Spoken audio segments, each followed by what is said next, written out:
dicurahkan bagi kita sekalian pada lanjutan kebaktian ini.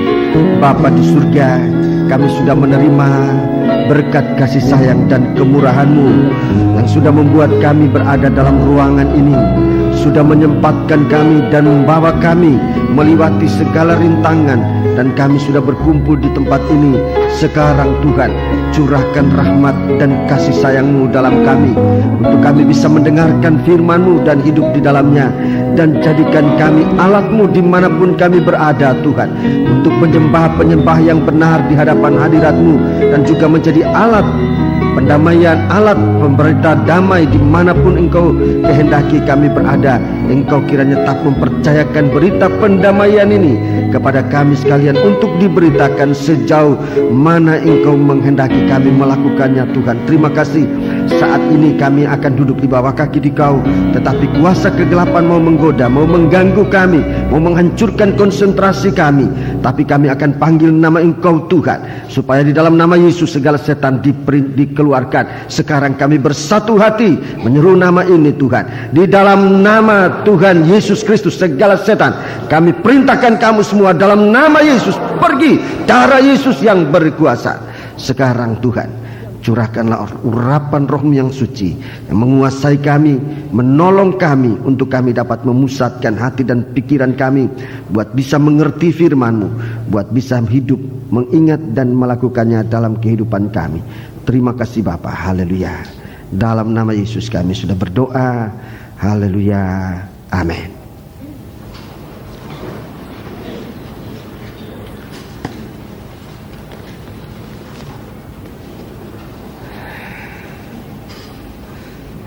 Salam sejahtera bagi kita sidang jemaat yang dikasihi Tuhan. Untuk duduk mendengarkan firman Tuhan, kita sediakan hati kita. Mungkin banyak gangguan, banyak godaan dalam kehidupan kita ini, merupakan cobaan-cobaan dari kuasa kegelapan maupun godaan-godaan yang mau menghancurkan konsentrasi kita untuk beribadah kepada Allah, bahkan mau membuat kita menjauh dari Tuhan. Biar kita singkirkan, dan kita akan gunakan kesempatan untuk duduk mendengarkan firman Tuhan. Tuhan sangat mengasihi kita sekalian. Puji Tuhan. Dan saudara-saudara sidang jemaat, kita sedang dipersiapkan oleh Tuhan untuk menjadi pelaksana kebaktian persekutuan Natal dari gereja kita Pantekosta Tabernakel dalam kabar mempelai ini, untuk melaksanakan kebaktian Natal persekutuan di Surabaya pada bulan Desember yang akan datang, tepatnya tanggal 3, 4, 5, dan 6, selama 8 kebaktian. 8 kebaktian 4 hari, selama 8 kebaktian kita akan gunakan kesempatan untuk bukan hanya dalam pelayanan, tapi juga menikmati kebaktian itu, baik pemberitaan firman Tuhan maupun curahan-curahan berkat, curahan kasih karunia Tuhan dalam kita sekalian. Dan kita percaya semakin mendekat hari Tuhan, karunia-karunia dari Allah akan dicurahkan pada setiap pribadi yang diserahkan untuk masuk dalam anggota tubuh Kristus.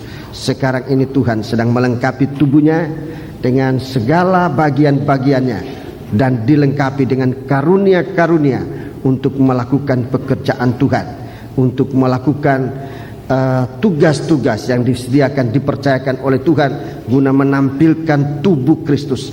Pelayanan kita nanti bukan pelayanan cara organisasi sebagaimana kita dengar pada waktu-waktu yang lalu. Terakhir, Bapak dan Ibu Pendeta Totei selalu mengucapkan selama mereka berada di sini, kesempatan kunjungan mereka pada yang terakhir kali lalu. Dan kita akan bekerja secara tubuh, bukan organisasi, tetapi secara organik tubuh Kristus yang hidup, yang bergerak dengan kuasa dari Allah. Sebab itu mari kita akan lebih memberatkan pekerjaan ini, bukan dari kekuatan kita, bukan dari kepikiran kita, tetapi lebih banyak kita menyingkirkan segala sesuatu yang bersifat daging, kita menjadi lebih kuat. Nanti pada hari Selasa yang akan datang, saya merasa perlu kita memulaikan doa puasa. Doa rantai sudah berjalan sejak tanggal 1 jam 00 sampai sekarang. Saudara-saudara yang sudah mengambil bagian doa itu, silakan doa rantai ini tetap diperhatikan supaya pekerjaan kita bukan dari kekuatan kita, tapi dari kesatuan doa ini. Sebab keberhasilan pelayanan bukan dari bagaimana kita sibuk, tetapi bagaimana kita duduk di bawah kaki Tuhan, menyerahkan segala sesuatu. Pendeta Tutei selalu mengatakan bukan berhenti bekerja, tetapi bekerja di dalam perhentian. Itu artinya kita bekerja dalam perhentian Roh Kudus, dalam doa, dalam penyerahan kepada Tuhan. Itu yang kuat. Sebab itu saya mengajak seluruh sidang jemaat untuk bisa memperhatikan doa puasa ini. Kalau saudara bisa berdoa sepanjang hari di gereja ini, amat baik sekali. Tetapi bukan berarti kalau saudara berpuasa di rumah atau di mana saudara berada tidak baik. Itu juga baik. Nanti akan diatur jam bersama doa di sini. Mulai jam 9 itu session pertama, jam 9 sampai jam 12. Kemudian session kedua jam 1 sampai jam 3. Dan yang terakhir session yang ketiga jam 5:30 sampai jam 7 sebagaimana biasa. Kemudian dilanjutkan dengan latihan sangkor. Latihan ini harus diperketat. Kita berdoa buat segala sesuatu yang menyangkut pelayanan kita kepada Tuhan sebaik-baiknya.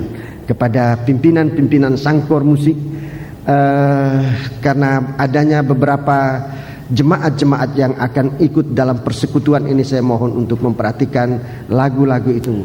Apa sudah bisa dikirim atau rekamannya, saya tidak mengetahui bagaimana saudara bekerja, tetapi saudara sudah harus aktif mulai hari ini untuk mengkonsentrasikan pikiran, perasaan agar mendapat ilham dari Tuhan. Kita akan doakan seluruh sidang jemaat yang ambil bagian doa. Saya mohon supaya bagian acara didoakan, jangan lupa bagian acara, sebab bagian acara ini menyangkut ilham. Mereka tidak bisa menyusun dengan kepandaian sendiri, tapi biar Tuhan memberikan ilham kepada mereka, beberapa saudara-saudara ini, untuk menjadi satu. Ilham itu dalam satu kesatuan. Ini doa kita. Kemudian sidang jemaat selain berdoa, kita juga memperhatikan bagaimana kita bisa menerima tamu dengan sebaik-baiknya, menyediakan tempat-tempat mereka menginap.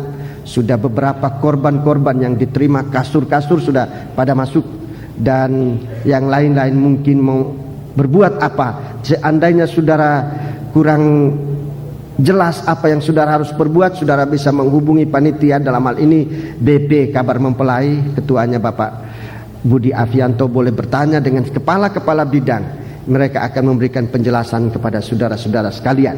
Sampai dengan kemarin saya melihat sudah beberapa persembahan yang dipersembahkan, dan pagi ini juga saya mendapat berita dari satu keluarga, mereka mau menampung 250 hamba-hamba Tuhan, baik penampungannya, akomodasi dan konsumsi.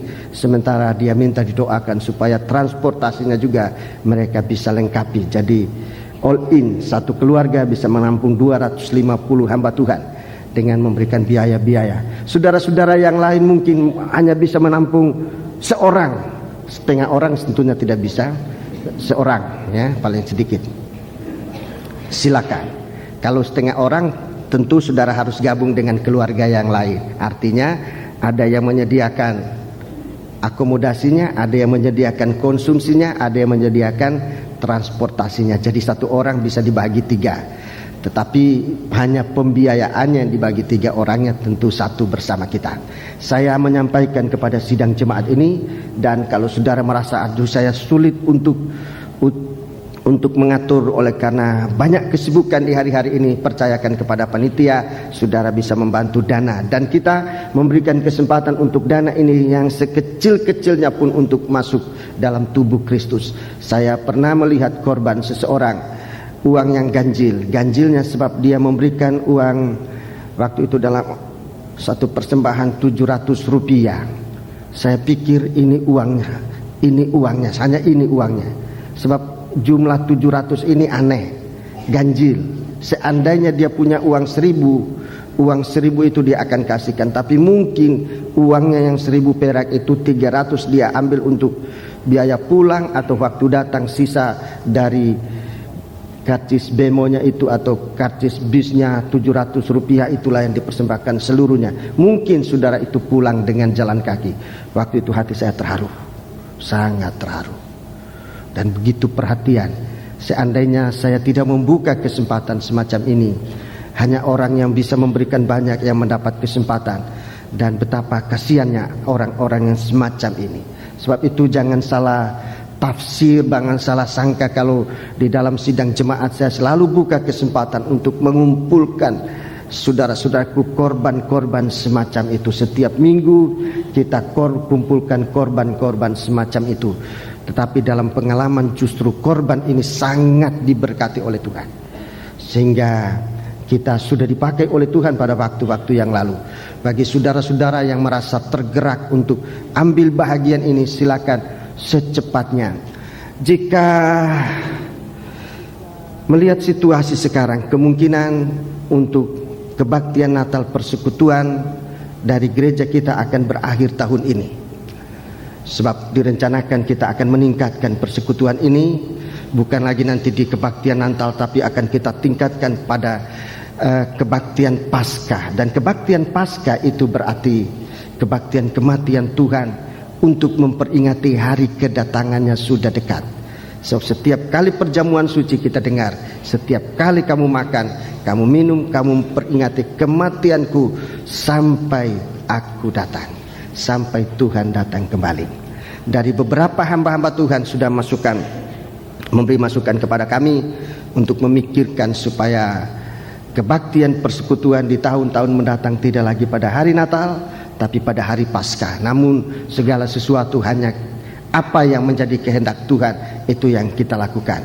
Dan kita berdoa untuk ini, kalau toh ini merupakan Natal persekutuan yang terakhir untuk gereja kita, supaya kita menggunakan kesempatan ini dengan sebaik-baiknya. Kalau Tuhan masih menyatakan bisa lanjut lagi pada tahun depan, kita bersyukur kepada Tuhan.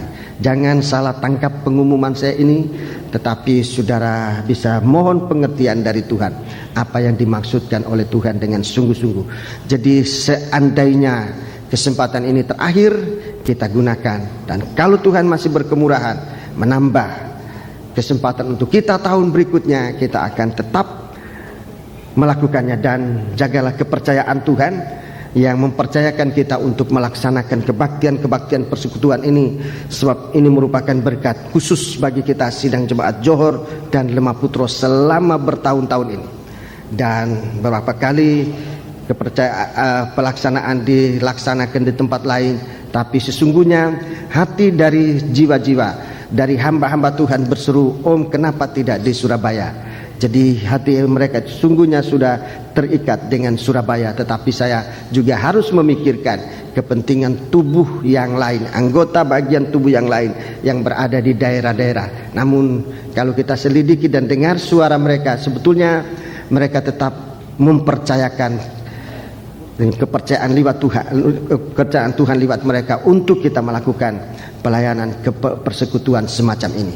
Sebab itu berdoa sungguh-sungguh, saudara yang ambil bagian dalam tim doa ataupun dalam doa rantai ataupun dalam doa berpuasa nanti, berdoalah sungguh-sungguh. Dan permohonan ini bukan basa-basi dari hati saya, tapi ini permohonan sungguh-sungguh, sebab tanpa doa kita tidak bisa melakukan apapun juga. Tanpa Tuhan kita tidak bisa melakukan apapun juga. Sebab itu mari kita berada di bawah bimbingan Tuhan, di bawah pimpinan Roh Kudus. Memang segala pengaturan-pengaturan kita akan dasarkan pada firman Allah.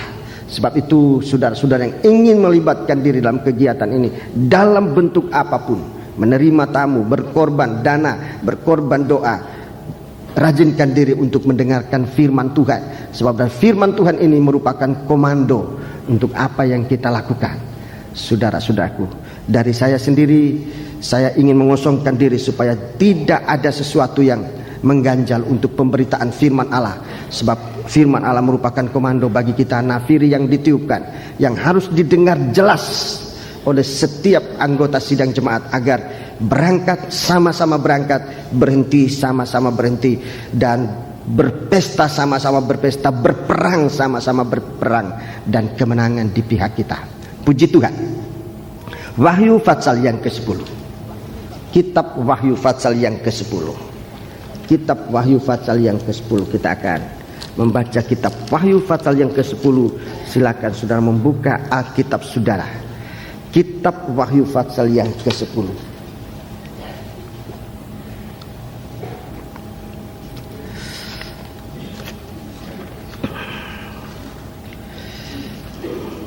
Kitab Wahyu pasal yang ke-10 berada dalam tanda tutupan pendamaian.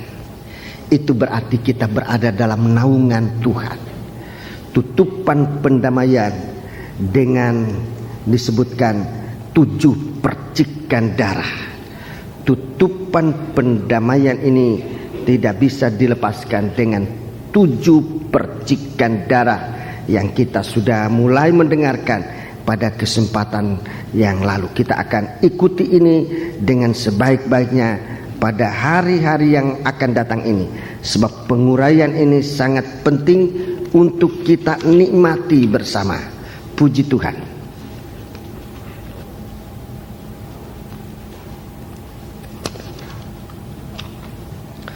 Kitab Wahyu pasal yang ke-10, kita membaca ayat 1 sampai dengan ayat yang ketiga. Sementara kita masih berada pada bahagian ini, saudaraku. Kitab Wahyu pasal yang ke-10 ayat 1 sampai dengan ayat yang ketiga.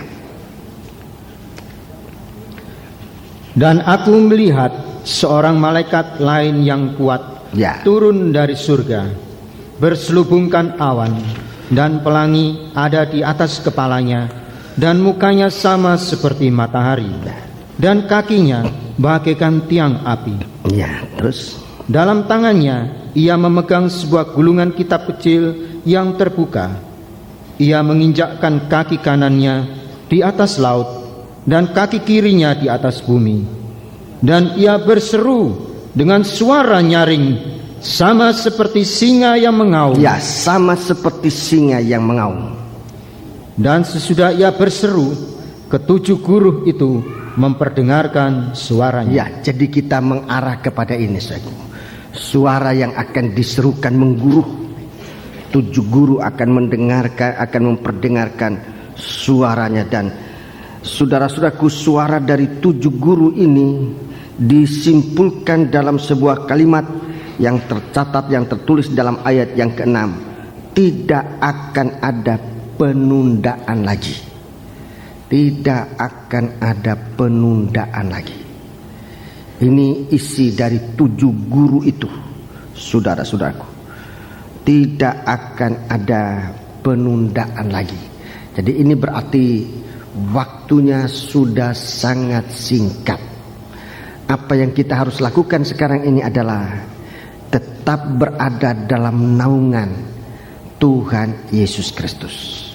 Gereja Tuhan sudah harus menempatkan diri tepat di bawah tutupan pendamaian. Gereja Tuhan sudah harus berada pada lengkap tepat di bawah tutupan pendamaian. Itu artinya di bawah pengaruh kuasa 7 percikan darah dari Tuhan Yesus Kristus sebagai korban pendamaian. Bukan waktunya sekarang untuk berselisih paham, bukan waktunya untuk mendendam, bukan waktunya untuk membiarkan akar kepahitan tumbuh di hati. Tapi di bawah naungan ini kita ada dalam satu kesatuan. Doa kita, jadikan kami satu, oh Tuhan. Ini akan tetap terpampang sejauh mana Tuhan izinkan kita bisa membaca ini. Ini suatu doa bersama yang harus dinaikkan, supaya di dalam kita menyatu itu lindungan Tuhan berlaku. Salah satu unsur yang harus kita perhatikan untuk berada dalam lindungan Tuhan adalah dalam kesatuan. Di luar kesatuan, saudara-saudaraku, dikhawatirkan kita berada di luar lindungan Tuhan. Sebab itu mari kita mau memeriksa diri kita masing-masing. Doa kita, nyanyian kita yang pertama dalam pembukaan tadi, periksalah hati kami, oh Tuhan, selidiki hati kami. Biar hati kita ini disucikan oleh Tuhan dari segala sesuatu yang merugikan kita sendiri, merugikan tubuh Kristus. Puji Tuhan. Mari dalam pembacaan ayat 1 sampai dengan ayat 7 ini ada 7 percikan darah. Ada 7 percikan darah dalam di atas tutupan pendamaian ini. Dimulai dengan percikan darah kepada kepribadian.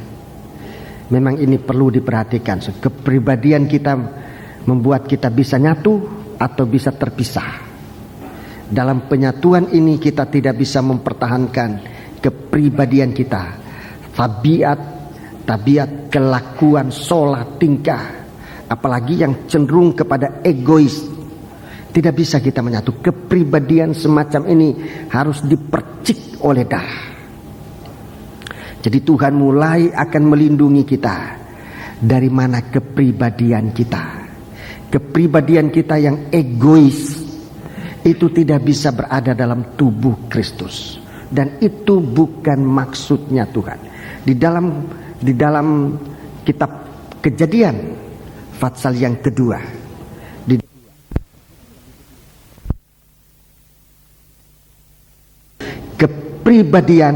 kepribadian dari Allah itu sendiri.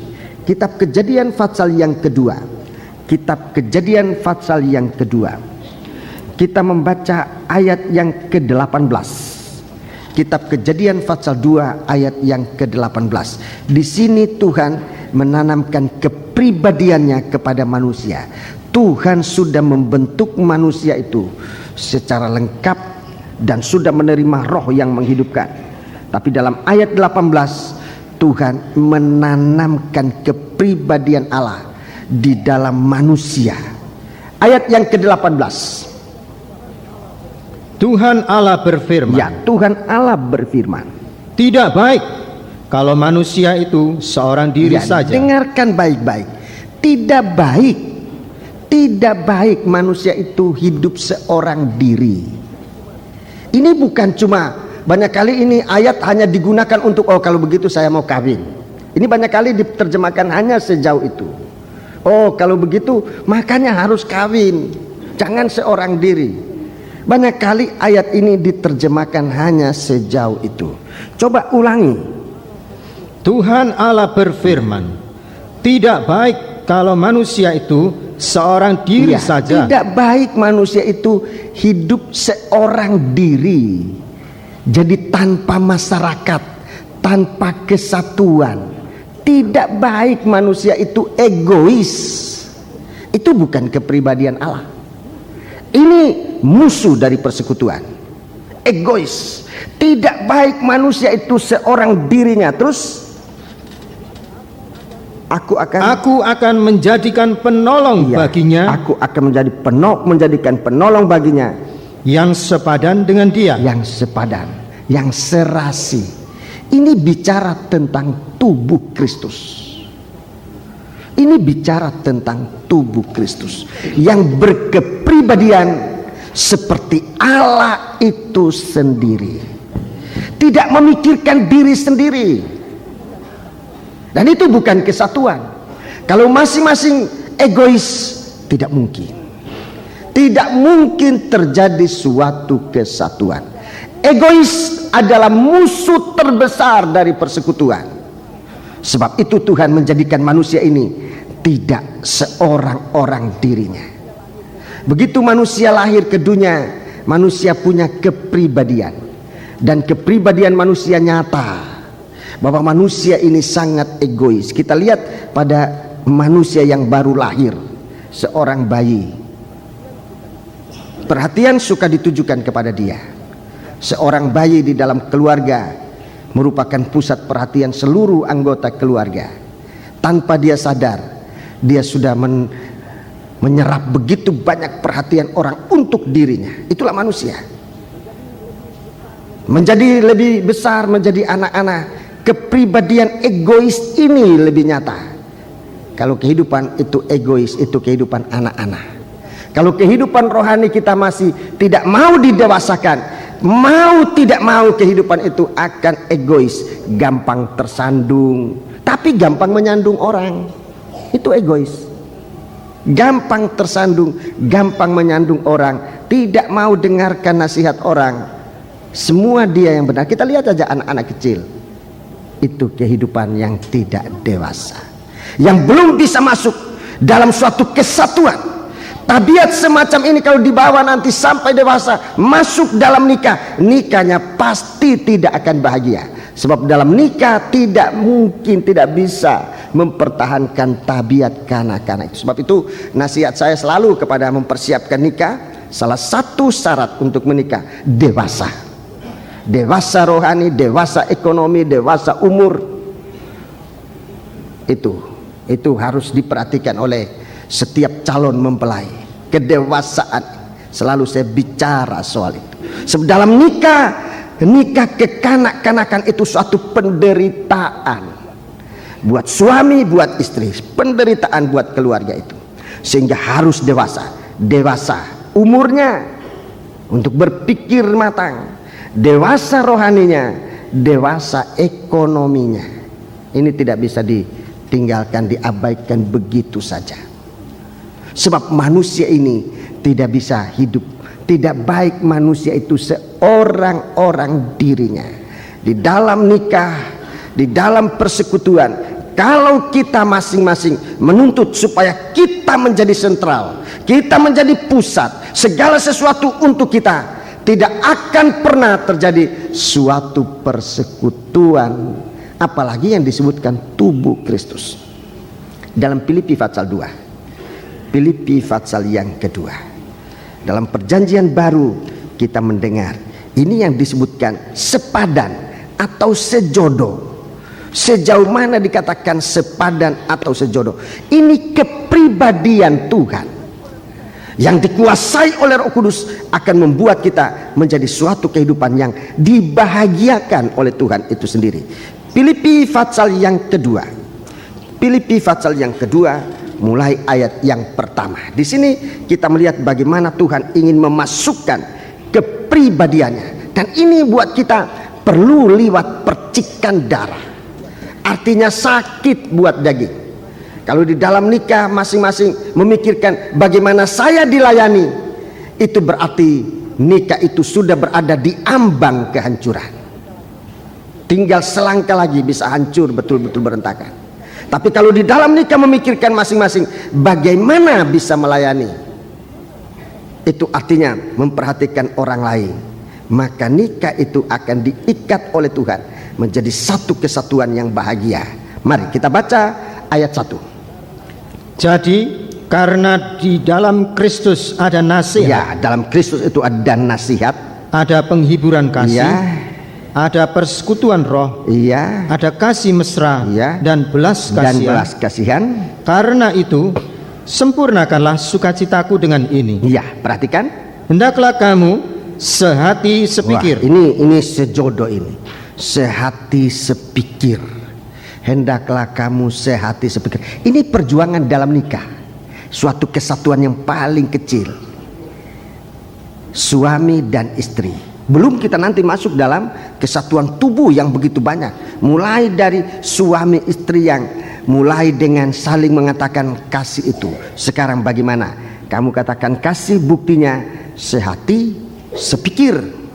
Terus dalam satu kasih, satu jiwa, satu tujuan. Ya, jadi ini saudara-saudaraku suatu perjuangan yang hanya bisa dicapai kalau kita ini dalam urapan. Di dalam kitab Wahyu pasal 10 itu suatu pribadi yang disalut dengan awan. Satu kehidupan yang disalut dengan awan. Satu kehidupan yang dalam urapan Roh Kudus untuk memiliki kepribadian dari Kristus. Sehati, sepikir, satu kasih, satu jiwa, satu tujuan. Ini cukup berat. Tidak ada manusia mampu melakukan ini. Dengan kekuatan manusia, tidak ada seorang manusia pun mampu. Tidak ada seorang manusia pun mampu tanpa pertolongan Roh El Kudus. Kemampuan kita hanya dari Tuhan. Kalau Tuhan menaungi kita dengan pribadi pribadinya, ya, dengan pribadinya dalam urapan Roh Kudus. Maksudnya supaya kepribadian Kristus itu juga masuk di dalam kita, sebab Dia yang menaungi kita. Puji Tuhan. Baca terus ayat 3. Dengan tidak mencari kepentingan sendiri atau puji-pujian yang sia-sia. Ya, dengan tidak mencari kepentingan sendiri atau puji-pujian yang sia-sia. Terus sebaliknya hendaklah dengan rendah hati, ya, yang seorang menganggap yang lain lebih utama, ya, daripada dirinya sendiri. Ya, ini suatu kepribadian dari Tuhan. Tidak memikirkan diri itu lebih penting, lebih utama, tetapi orang lain. Dirinya, ayat 4. Dan janganlah tiap-tiap orang hanya memperhatikan kepentingannya sendiri, tetapi kepentingan orang lain juga. Ya, perkataan ini saya ingat betul bagaimana seorang hamba Tuhan yang dipakai oleh Tuhan dalam pemberitaan kabar mempelai ini. Dia menekankan kepentingan orang lain. Orang lain itu siapa? Orang lain itu siapa? Orang lain itu adalah tubuh Kristus. Orang lain itu tubuh Kristus. Seorang suami, orang lain yang paling dekat adalah istrinya. Seorang istri, orang lain yang paling dekat adalah suaminya. Kemudian orang lain ini nanti akan berkembang sampai sejauh, saudara-saudaraku, orang yang membenci kita pun. Sampai sejauh orang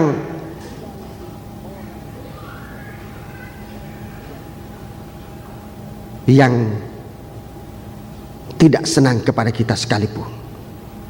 Ini memang suatu hal yang begitu berat, sungguh berat. Kita hanya bisa melakukan itu jikalau kita berada dalam urapan Roh Kudus. Sebab Tuhan katakan, kalau kita hanya mengasihi orang yang mengasihi kita, orang kafir juga bisa lakukan itu. Kalau kita hanya memberi hormat kepada orang yang menghormati kita, itu pun orang kafir suka melakukan itu, bisa melakukan. Orang jahat pun bisa melakukan. Bencilah seterumu, kasihilah seterumu, maafkan. Itu yang Tuhan ajarkan. Dan bagi kita sungguh-sungguh apa yang merupakan kepribadian Tuhan itu hanya bisa kita terima dari percikan darahnya. Kita terima dari percikan darahnya. Di luar percikan darah kita tidak bisa menerima itu. Hanya teori, kita tidak bisa mempraktekkan itu, saudara-saudara. Pengajaran mempelai ini pengajaran persekutuan. Pendeta Toteis dia berulang-ulang kali omong kepada kami hamba Tuhan, kalau kabar ini, kabar persekutuan ini kita tidak praktekkan, kalau kita tidak mau dalam satu kesatuan, tidak masuk dalam persekutuan, maka kabar ini hanya teori untuk kamu, hanya teori, bukan praktek. Sebab itu mari kita, saudara-saudaraku, mohon untuk membuka hati kita melihat kepribadian yang ada dalam Kristus. Jangan menganggap lebih utama daripada diri sendiri. Janganlah tiap-tiap orang hanya memperhatikan kepentingannya sendiri, tetapi kepentingan orang lain juga. Ayat 5. Hendaklah kamu dalam hidupmu bersama menaruh pikiran dan perasaan yang terdapat juga dalam Kristus Yesus. Ini kepribadian Tuhan. Pikiran dan perasaan. Berpikir seperti Yesus berpikir. Berperasaan seperti Yesus berperasaan. Ini suatu istilah untuk menjelaskan tentang kepribadian. Ini suatu istilah yang termudah, tergampang untuk kita mengerti. Kalau saya bicara, saya menyampaikan tentang kepribadian, mungkin apa itu kepribadian?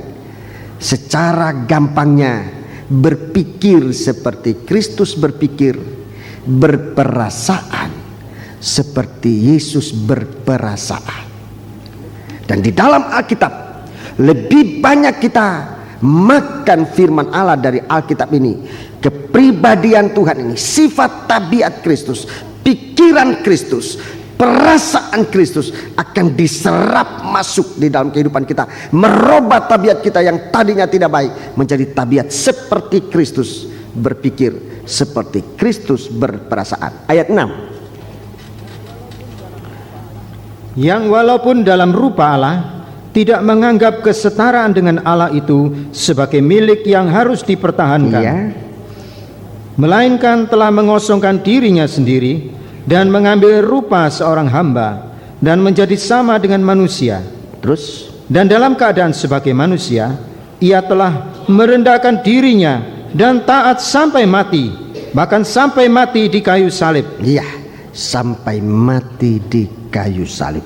Ayat 7, ayat 9. Itulah sebabnya Allah sangat meninggikan dia dan mengaruniakan kepadanya nama di atas segala nama, supaya dalam nama Yesus bertekuk lutut segala yang ada di langit dan yang ada di atas bumi dan yang ada di bawah bumi. Ya, ini membuktikan dia itu kuat. Seorang malaikat lain yang kuat. Segala seteru itu ditaklukkan. Seteru yang ada di langit, itulah naga merah padam. Wahyu 12. Itu ditaklukkan. Segala apa yang ada, supaya berteluk lutut segala yang ada di langit, itu naga merah padam yang ditampilkan di langit harus ditaklukkan. Segala apa yang ada di atas bumi, binatang yang keluar dari bumi, itulah nabi palsu, itu ditaklukkan. Segala apa yang ada di bawah bumi, di dalam air, binatang buas yang keluar dari laut, itulah antikris. Wahyu pasal 13, nabi palsu dan antikris itu ditaklukkan dengan kepribadian dari Yesus Kristus sendiri.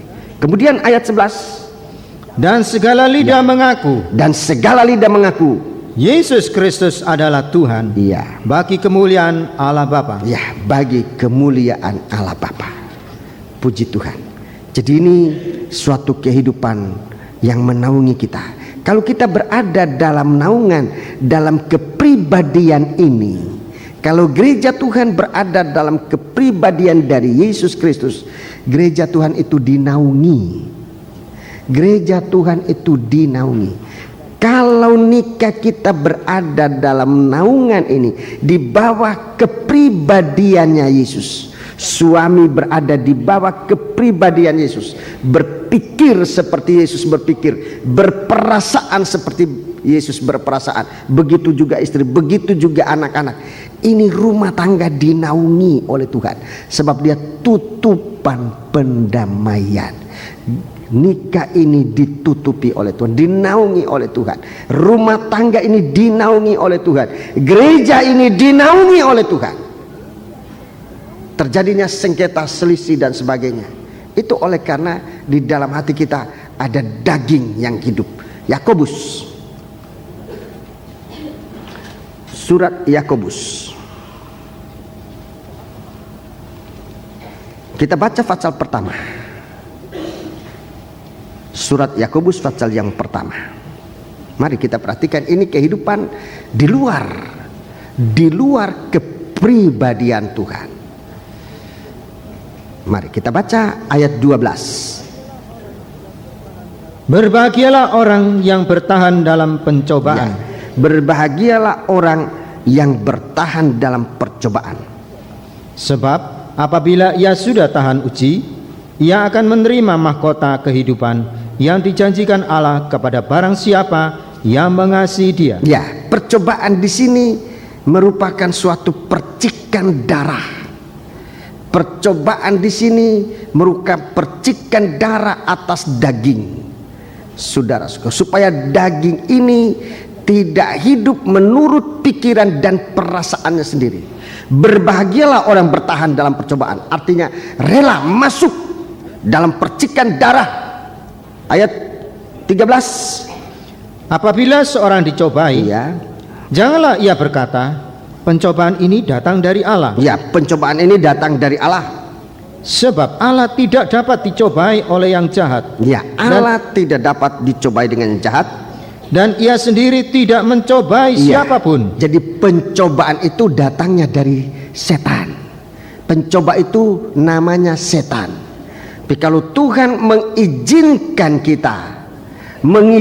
kita dicobai, saudara-saudaraku, Tuhan mempunyai maksud supaya tabiat-tabiat daging, kepribadian daging yang ada dalam kita dihapuskan oleh Tuhan. Jadi kalau kita ada dalam percobaan, jangan berkata bahwa percobaan ini datang dari Tuhan. Tuhan izinkan percobaan itu masuk. Tujuannya adalah supaya daging itu kena percikan darah Kristus untuk mendapat jalan keluar dan kita hidup bagi Tuhan. Puji Tuhan. Terus, tetapi tiap-tiap orang dicobai oleh keinginannya sendiri. Keinginan yang dipelihara, keinginan disanjung-sanjung, nanti akan menjadi suatu kepribadian tabiat manusia, namanya egois. Semua untuk dia. Ini egois. Pintunya percobaan bisa masuk. Pintu percobaan bisa masuk.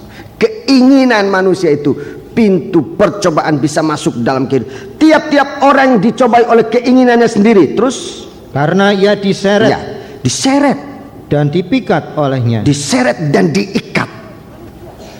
Keinginan ini menyeret manusia untuk melakukan perbuatan daging. Bukan hanya melakukan perbuatan, tetapi sesudah melakukan, manusia ini tidak bisa terlepas, diikat oleh keinginan.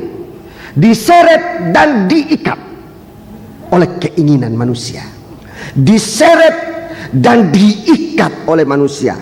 Terus, dan apabila keinginan itu telah dibuai, kalau keinginan itu dibuai, artinya keinginan itu dituruti, itu dibuahi. Kalau keinginan itu dituruti, diikuti, saudara-saudaraku, ada nasihat tidak mau dengar, ada teguran marah, tidak mau melepaskan. Kalau keinginan itu dibuahi, artinya kalau keinginan itu dituruti maunya, apa yang lahir? Dan apabila keinginan itu telah dibuai, ia melahirkan dosa. Ia melahirkan dosa. Kalau keinginan itu dituruti, ia melahirkan dosa. Adam dan Hawa di Taman Eden. Ini mulai dari Hawa, dia melihat buah itu enak, keinginannya dipancing. Keinginannya dipancing sampai keinginan itu dibuahi, dia mengulurkan tangan, dia mengambil dan makan. Sesudah makan, dia berikan kepada suaminya juga. Ini keinginan yang sudah dibuahi, keinginan yang dilaksanakan, keinginan yang dipraktikkan. Seringkali manusia tidak puas kalau keinginannya belum dituruti. Lain kali kita orang tua juga salah.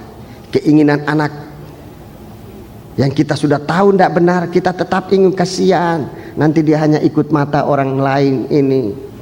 Kita ikuti kasih, tapi kasih itu daging.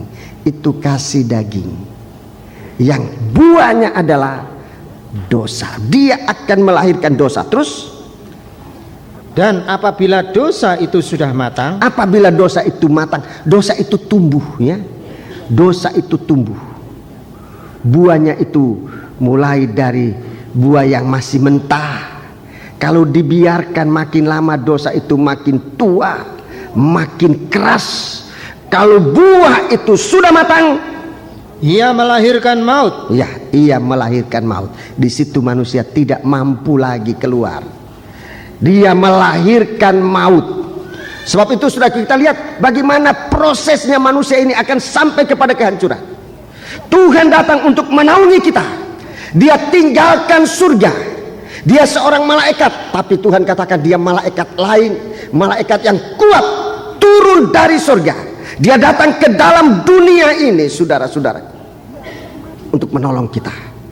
Dia mati di atas kayu salib, dan darahnya ini, saudara-saudaraku, merupakan darah pendamaian. Kalau itu dipercikkan dalam kehidupan kita, maka segala dosa yang dalam kehidupan kita dihabiskan. Di dalam Filipi pasal yang kedua tadi kita mendengar, dia tidak memikirkan dirinya sendiri. Efesus pasal 4 kita melihat. Efesus pasal yang keempat. Inilah Yesus yang tidak memikirkan dirinya sendiri. Efesus pasal 4, bagaimana dia mau menempatkan diri sebagai kepala, sebagai tutupan di atas tabut perjanjian, sebagai kepala di atas tubuhnya, sebagai imam besar yang memimpin ibadah kita, sebagai raja di atas segala raja-raja, raja dari kerajaan tanpa dosa. Itu kerajaan raja-raja. Ayat 7. Tetapi kepada kita masing-masing telah dianugerahkan kasih karunia menurut ukuran pemberian Kristus. Ya, ayat 8. Itulah sebabnya kata Nas. Tatkala ia naik ke tempat tinggi, ia membawa tawanan-tawanan. Ia memberikan pemberian-pemberian kepada manusia. Ia memberikan pemberian. Jadi ia datang ke dalam dunia ini bukan karena kepentingannya, tidak, tapi kepentingan orang lain. Siapa orang lain? Itulah gereja Tuhan, saudara dan saya, yang akan menjadi tubuhnya. Dia memikirkan itu ke dalam dunia ini untuk apa, dan dia rela mati. Sebab itulah satu-satunya jalan untuk melepaskan umatnya, untuk melepaskan gereja Tuhan, untuk melepaskan anak-anak Tuhan, melepaskan mempelainya dari tawanan-tawanan. Ini yang menawan itu setan, ya. Jadi dia turun ke dalam dunia ini, dia berperang melawan setan, melawan keinginan manusia yang mengikat manusia. Sebab setan, sekali setan menang menyuruh manusia berbuat dosa, manusia itu tidak dilepaskan begitu saja. Jangan sudah pikir, oh cuma kali ini coba satu kali, ini cuma satu kali. Saya kasih contoh pengalaman saya dulu, ya, tapi untung Tuhan tolong. Saya tidak suka merokok, sampai dari dulu tidak suka.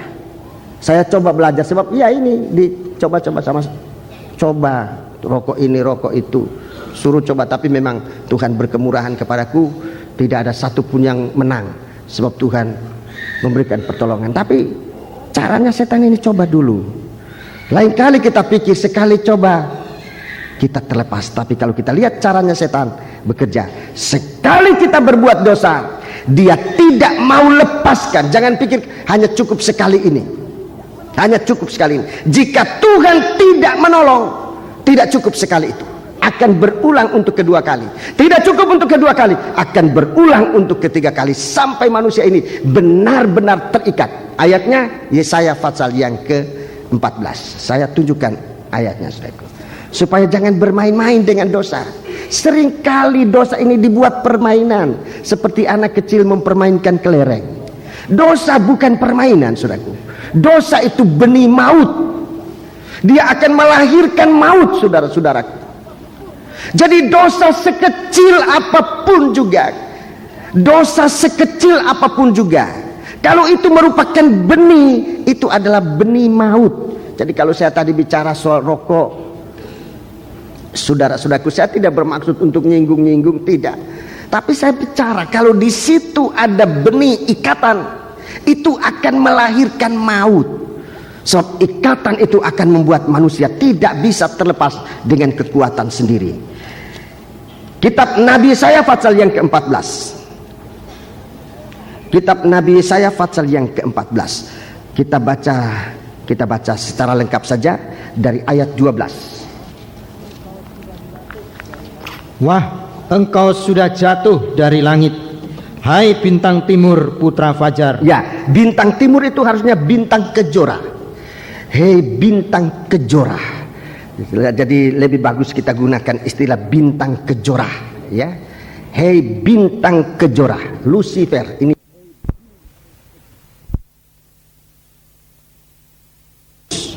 Engkau sudah dipecahkan dan jatuh ke bumi, ya. Hai yang mengalahkan bangsa-bangsa. Ya, perkataan mengalahkan sebetulnya menganiaya. Perkataan mengalahkan itu menganiaya bangsa-bangsa. Jadi dia tidak hanya mengalahkan, tetapi menganiaya. Tidak ada dosa yang membahagiakan manusia. Enggak ada dosa yang membahagiakan manusia. Dosa itu menganiaya manusia. Saudara baru mengikuti penjelasan dari kitab Wahyu pasal 9. Bagaimana akibat dosa itu merupakan ekor dari kuda yang di sana ada bisa yang menyiksa manusia. Itu akibat dari dosa. Ekor itu adalah akibat dari perbuatan dosa. Tidak ada akibat dari dosa membahagiakan manusia. Mari kita berpikir secara sehat. Saya tidak mengajak saudara untuk fanatik, tidak, tetapi untuk berpikir secara benar, secara sehat. Tidak ada dosa melahirkan kebahagiaan. Akibat dari dosa selalu penderitaan. Di sini disebutkan, hei setan yang menganiaya bangsa-bangsa. 13. Engkau yang tadinya berkata dalam hatimu, aku hendak naik ke langit. Ya, kita lihat di sini yang dia tunjukkan itu keinginan. Terus, aku hendak mendirikan tahta. Keinginannya. Terus, mengatasi bintang-bintang Allah. Terus, dan aku hendak duduk di atas bukit Aku ingin pertemuan. duduk di atas bukit-bukit. Terus, jauh di sebelah utara. Iya. Aku hendak naik. Aku ingin naik mengatasi ketinggian awan-awan. Ingin menyamai yang maha tinggi. Hendak menyamai yang maha tinggi. Hendak itu artinya ingin. Itu keinginan dari setan. Menyamai yang maha tinggi. 15. Sebaliknya, ke dalam dunia orang mati engkau diturunkan. Ke tempat yang paling dalam di liang kubur. Terus. Orang-orang yang melihat engkau akan memperhatikan dan mengamat-amati engkau, katanya, inikah dia yang telah membuat bumi gemetar? Ia membuat dunia berguncang, gemetar. Terus, dan yang telah membuat kerajaan-kerajaan bergoncang. Menjadi kerajaan-kerajaan, ada pemberontakan, ada peperangan, ada pemberontakan dan sebagainya. Kerajaan-kerajaan menjadi guncang. Yang telah membuat dunia seperti padang gurun. Iya, membuat dunia seperti padang gurun. Inilah dunia ini, seperti padang gurun tanpa pepohonan. Dalam kitab Nabi Yeremia dikatakan tanpa pepohonan. Padang gurun, di situ gereja Tuhan dipimpin oleh Tuhan.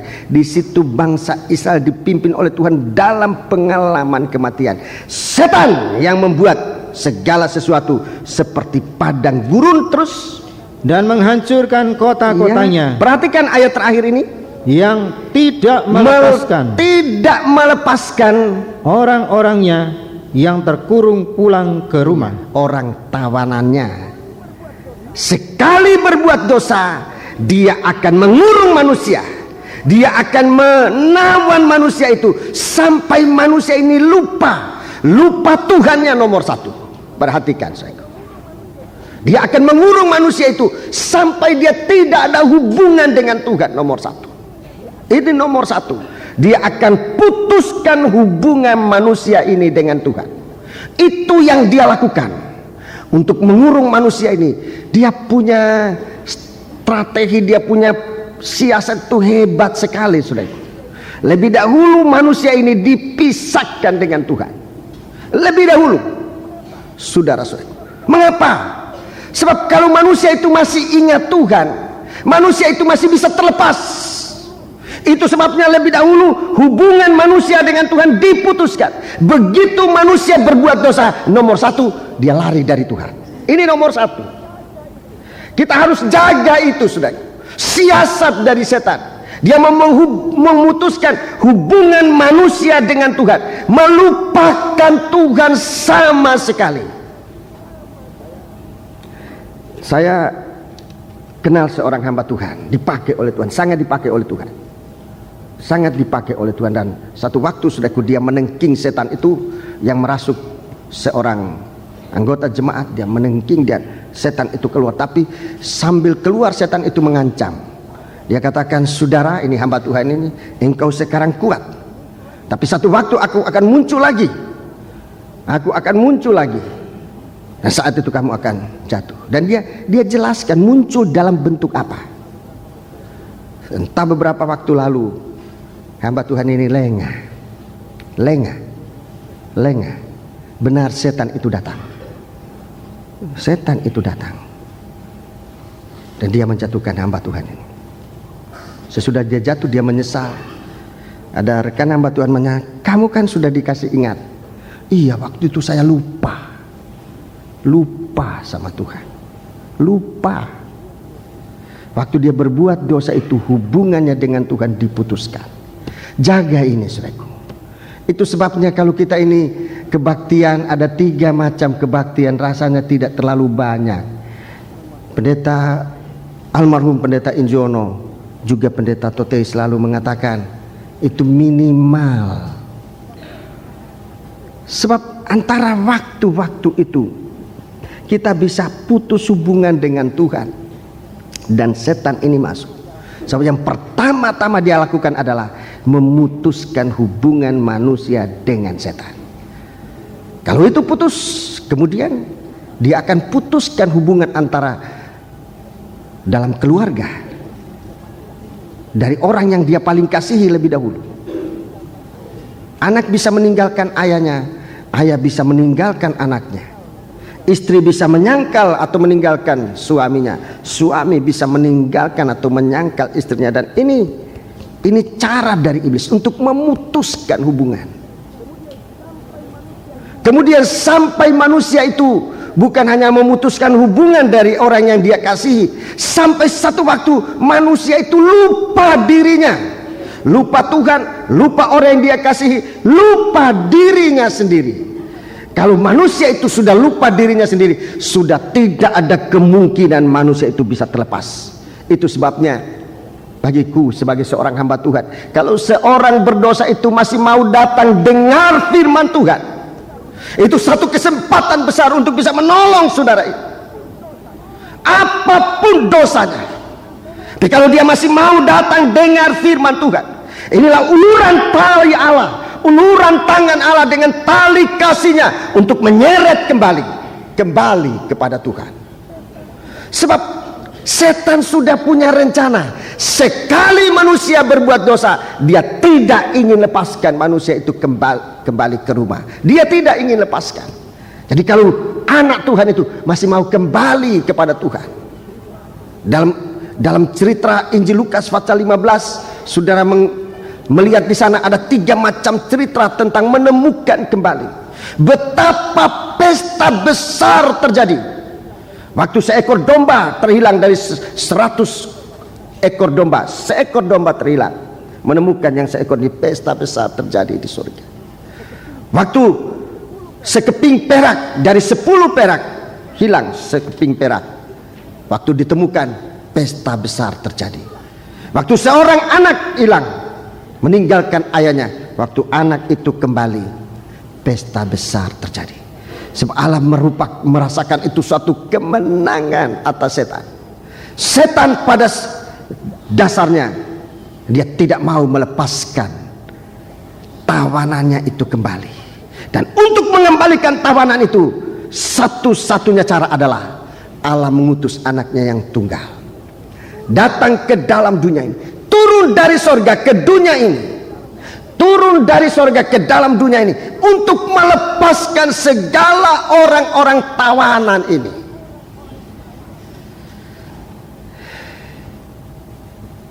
Dengarkan firman Tuhan. Kesukaan besar kalau kita bisa menyadari bahwa kita ini jauh dari Tuhan dan ingin kembali kepada Tuhan. Jadi dalam ayat ini kita melihat dalam Yesaya pasal yang ke-14, bagaimana setan itu mau mengikat manusia supaya tidak terlepas. Dan kalau kita mengalami kelepasan, itu merupakan kekayaan besar. Sebab kita masuk dalam kerajaan surga. Kita memiliki Kristus, dan itu berarti kita memiliki segala-galanya. Anak itu cuma satu. Anak Allah itu cuma satu. Dan kalau kita kehilangan yang satu itu, berarti kita kehilangan seluruhnya. Tapi kalau kita memiliki yang satu itu, berarti kita memiliki segala-galanya. Dan itu suatu kesukaan. Di dalam Efesus pasal 4, kita kembali pada Efesus pasal 4. Jadi kita lihat bagaimana Yesus yang mempunyai kepribadian itu, tidak memikirkan dirinya sendiri. Tidak baik manusia itu seorang-orang dirinya, tidak baik. Sebab itu dia turun ke dalam dunia ini. Dia mau menjadikan kita menjadi manusia baru. Efesus pasal 4. Kita baca ayat yang ke-8 kembali. Itulah sebabnya kata Nas, tatkala ia naik ke tempat tinggi. Ya, itu sebabnya kata Nas, tatkala ia naik ke tempat tinggi, ia membawa tawanan-tawanan. Iya. Ia memberikan pemberian-pemberian kepada manusia. 9. Bukankah ia telah naik? Ya. Berarti bahwa ia juga telah turun ke bagian bumi yang paling bawah. Ia turun ke bagian bumi yang paling bawah, ke tempat penderitaan manusia yang paling menderita. Yesus datang ke tempat manusia yang paling menderita, ke tempat dunia, turun ke bagian bumi yang paling bawah. Itu artinya dia mencari manusia yang paling menderita, dia mencari manusia yang paling berdosa. Terus ia yang telah turun, ia juga yang telah naik jauh lebih tinggi daripada semua langit untuk memenuhkan segala sesuatu. Ya, untuk memenuhkan segala sesuatu. Jadi ini cara Tuhan bekerja dengan kepribadian Allah itu sendiri. Suatu pada pagi hari ini saya percaya Tuhan di tengah-tengah kita. Dia melihat, dia memeriksa, dia mengetahui hati kita. Siapa yang paling membutuhkan dia? Orang sakit, orang sehat tidak membutuhkan tabib, tapi orang sakit membutuhkan tabib. Lebih parah penyakitnya, lebih dia membutuhkan Tuhan. Dalam kitab Injil Yohanes, kitab Injil Yohanes pasal yang kelima, kitab Injil Yohanes pasal yang kelima, sebuah cerita di sini jelas kita melihat kepribadian Tuhan, kepribadian Tuhan yang sangat luhur, sangat agung. Mari kita membaca mulai ayat pertama. Kita baca cerita ini dengan sebaik-baiknya. Sesudah itu ada hari raya orang Yahudi, dan Yesus berangkat ke Yerusalem. Ya, Yesus berangkat ke Yerusalem. Di Yerusalem dekat pintu gerbang domba ada sebuah kolam yang dalam bahasa Ibrani disebut Bethesda. Ya. Ada 5 serambi. Ya, dalam pelajaran yang saya terima, 5 serambi ini bicara tentang 5 benua di bumi ini, dihuni oleh orang-orang sakit, dihuni oleh orang-orang berdosa. Dalam serambi itu ada 5 serambi. Terus, dan di serambi-serambi itu berbaring sejumlah besar orang sakit. Sejumlah besar orang sakit. Jadi bumi ini yang dihuni oleh orang-orang berdosa. Jadi kalau Yesus itu seorang malaikat lain yang kuat, dia turun ke dunia. Ini sama seperti Yesus datang ke kolam Bethesda, di mana ada 5 serambi dihuni oleh orang-orang yang sakit yang begitu jumlahnya besar, begitu banyak. Orang apa yang sakit ini? Orang-orang buta. Orang buta. Orang-orang timpang. Orang timpang. Dan orang-orang lumpuh. Orang lumpuh.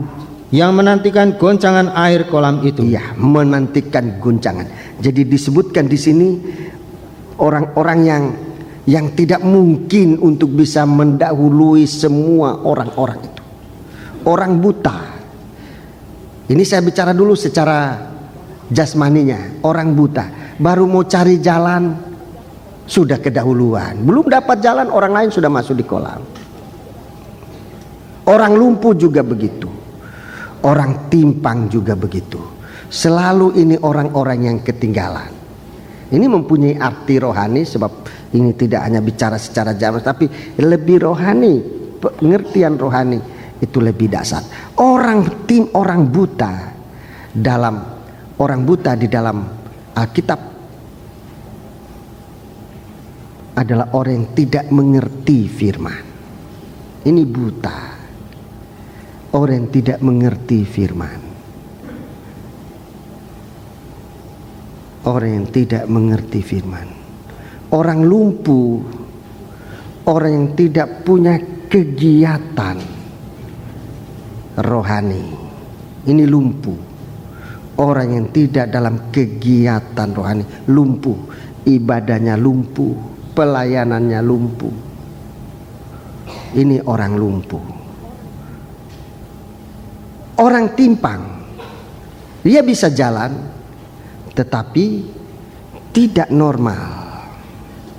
Ini secara rohani ya, saya tidak bicara yang jasmaninya, yang rohani. Orang ini ya rohani, ya dunia. Ini timpang. Ya rohani, ya dunia. Coba saya tanya saudara, kalau saudara berpegang pada dua ini, dunia atau yang rohani,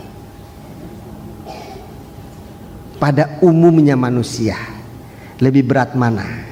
Lebih berat dunia atau lebih berat rohani? Lebih berat dunia atau lebih berat rohani? Iya, kalau kita punya rohani kuat lebih berat rohani. Tapi kalau kita separuh-separuh, pasti yang dunia lebih berat.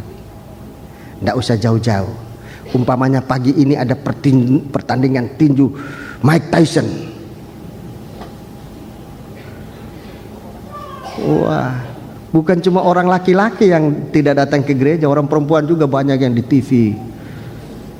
Kenapa Anda ke gereja? Ada Tyson, nanti sore aja kebaktian. Baru Tyson itu, belum antikrisnya, belum godaan antikris. Kalau antikris datang bukan pertunjukan Tyson, dia datang mau apa? Daripada masuk gereja, tidak usah masuk gereja ini. Emas 3 gumpal sebesar kerbau saya kasih. Asal tidak masuk gereja, bagaimana? Bagaimana pikir-pikirnya, lebih berat mana?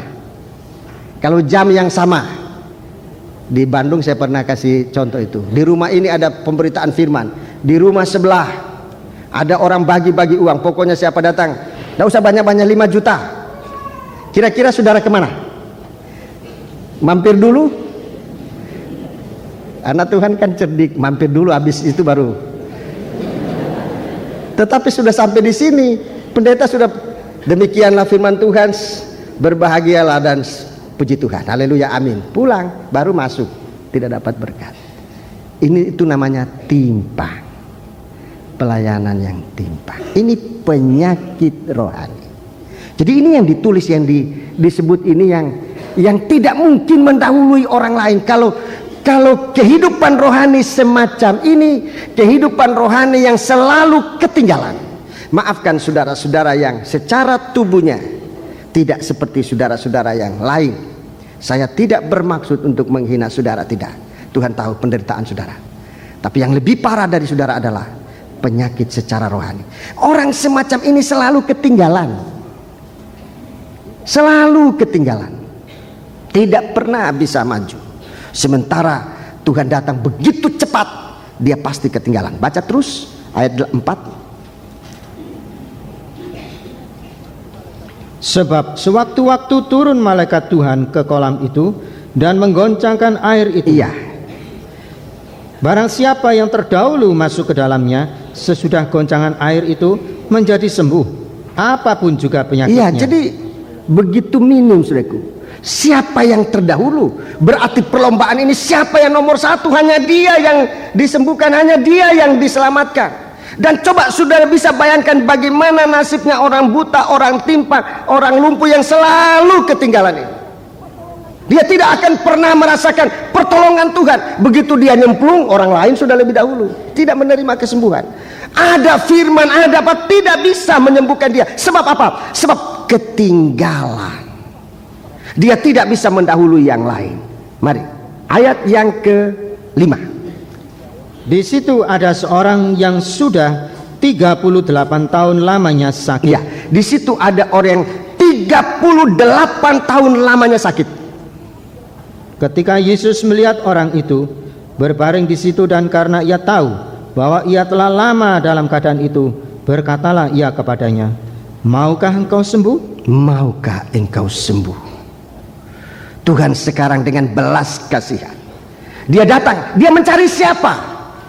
mencari seorang yang paling menderita, yang paling lama, yang paling tidak berdaya. Dia mencari orang semacam ini. Kalau Tuhan datang malam pagi hari ini, jangan ada seorang pun yang putus asa. Di hadapan Tuhan, Tuhan memeriksa kehidupan kita. Nyanyian pertama kalau saudara menyanyi tadi, sungguh-sungguh selidikilah hati, selidikilah kami. Tuhan datang untuk menyelidiki kita, untuk melihat siapa yang paling menderita, siapa yang paling berdosa, siapa yang paling berbeban, tetapi tetap dengan setia untuk menantikan Tuhan datang dalam kehidupannya. Tuhan sangat menghargai kehidupan. Tuhan datang khusus untuk kehidupan, untuk satu pribadi itu, dengan pertanyaan yang sangat sederhana. Maukah engkau sembuh? Ini firman Tuhan yang punya kuasa, kuasa yang dapat mengalahkan segala seteru, kuasa yang dapat menyembuhkan penyakit, kuasa yang dapat menyelesaikan segala percobaan. Sebab dia datang dengan kepribadian yang penuh kasih sayang di dalam urapan Kristus Yesus, dalam urapan Roh Kudus. Dia malaikat yang turun dari surga. Dia datang ke kolam Bethesda ini. Dia datang ke dalam perhimpunan kita ini. Dia mau cari siapa yang paling berseru menderita, yang selalu tidak bisa mendapat berkat sebab selalu kedahuluan orang lain. Setiap kali dia tidak bisa mendapat apa-apa sebab memang keadaannya demikian. Tapi kalau malam pagi hari ini kita bisa mendengarkan suara Allah itu, maukah kamu sembuh? Ini firman Allah, perkataan maukah kamu sembuh itu sebahagian dari firman Allah yang disampaikan kepada manusia sesuai dengan kebutuhan kita. Saudara sekarang dalam keadaan sakit, pertanyaan ini, maukah kamu sembuh? Kalau saudara dalam percobaan, maukah saudara terlepas? Kalau saudara dalam keadaan dosa, maukah saudara diselamatkan? Suara itu datang tertuju kepada kita masing-masing. Bagaimana sekarang tanggapan kita kepada firman Tuhan? Sebab Tuhan mau melepaskan kita tidak dari kebiasaan, tidak dari adat kebiasaan, ibadah kebiasaan yang hasilnya minim sekali. Setiap minggu kita masuk gereja tetapi hanya kebiasaan, itu hasilnya minim sekali. Dan pada umumnya kita tidak menerima berkat. Orang lain mungkin menerima berkat, tapi minim hanya satu orang.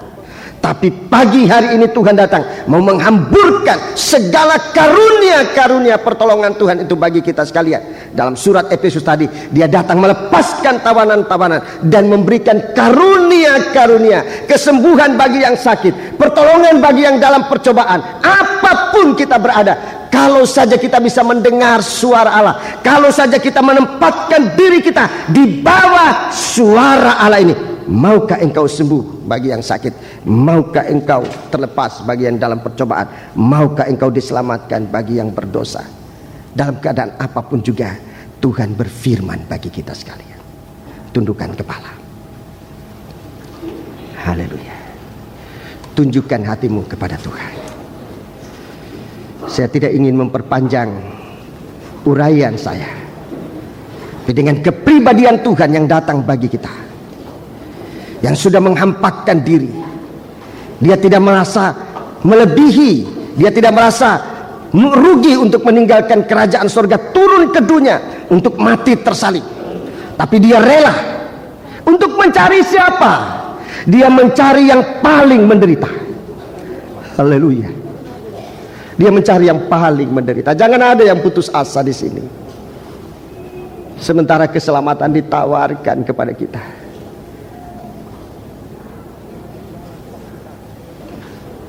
Segala sakit hati, segala kepedihan, segala apapun juga Tuhan menawarkan kepada kita. Tundukkan kepala.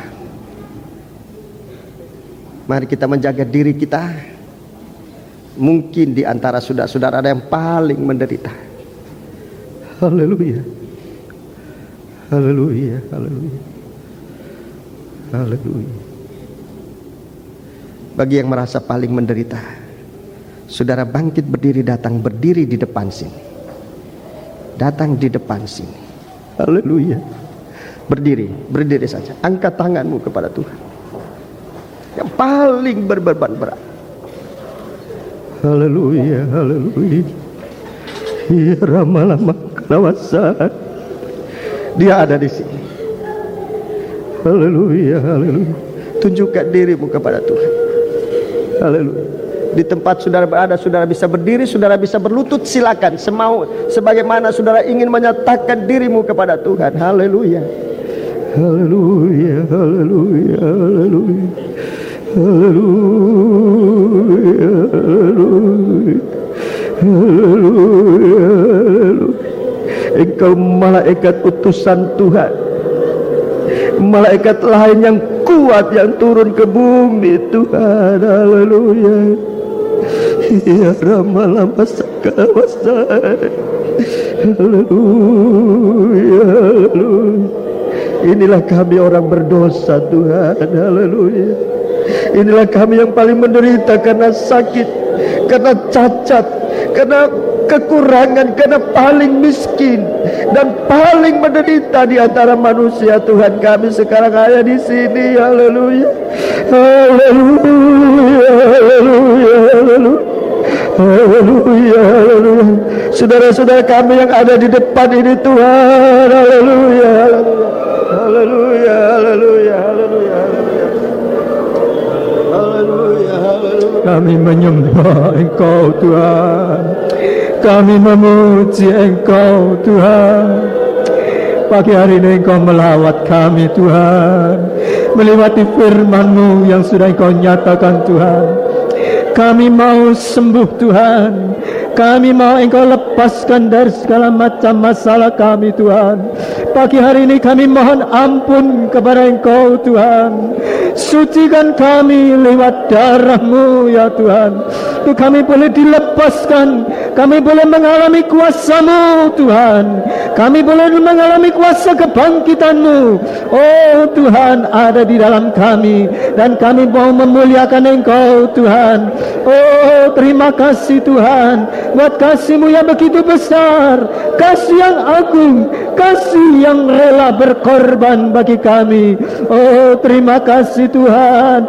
Tidak ada kata-kata lain Tuhan selain pagi hari ini kami bersyukur, kami berterima kasih Tuhan atas rahmat anugerah-Mu yang begitu besar, yang begitu besar bagi kami ya Tuhan. Kami menyembah Engkau Tuhan, kami mengagungkan Engkau Tuhan.